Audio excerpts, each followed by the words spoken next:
Who are the 5 Guantanamo detainees released in exchange for Bo Bergdahl? Well, they're top Taliban commanders. The group has tried to free for more than a decade. We've got pictures here, but we have to say this. These are photos obtained by WikiLeaks that match the names released by the Department of Defense. But DOD would neither confirm nor deny their accuracy. All these men held important positions within the Taliban, ranging from interior minister to chief of their army staff. So these 5 that you're looking at here are due to arrive in Qatar today. Qatari officials are assuring the U.S. that they will not become a terror threat and that they won't even travel out of Qatar for a year. But a lot of people are wondering, how do you assure that? CNN's Richard Quest joins us live from Doha. Richard, what are the Qataris saying, if anything, about how they will assure that these men will not be reintegrated and become a threat to the U.S. and others? The authorities are saying absolutely nothing on that crucial question.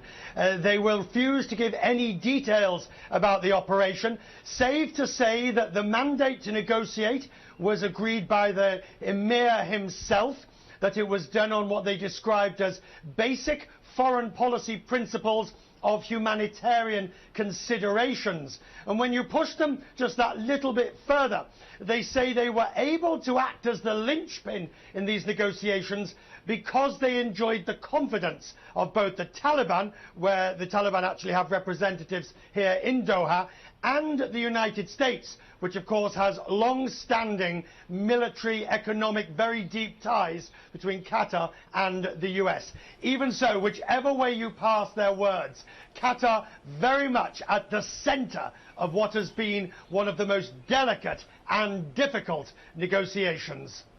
Well, let's talk about Defense Secretary Chuck Hagel, because we understand that he is on his way to Qatar as well. And I want to listen here to something that he said. He said, do you think that this will help negotiation? Well, I'm wondering, I guess. Do we have a sound from him? Okay, let's listen to Defense Secretary here.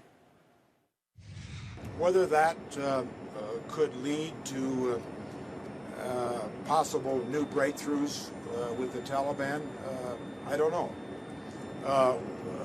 Hopefully it might.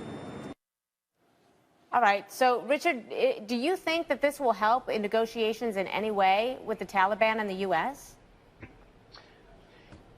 If there is one country that is well positioned to act as a broker, an honest broker, if you like, between the two sides, where it comes to the Taliban, not so in other areas of Middle East policy, where Qatar has already enjoyed the enmity of many of its Gulf partners because of its policies with Syria and in Egypt and the like. But when you talk about the Taliban, then here the Qataris are uniquely positioned to act as this honest broker between the two. For the time being, the new emir, he's only been in office just a year.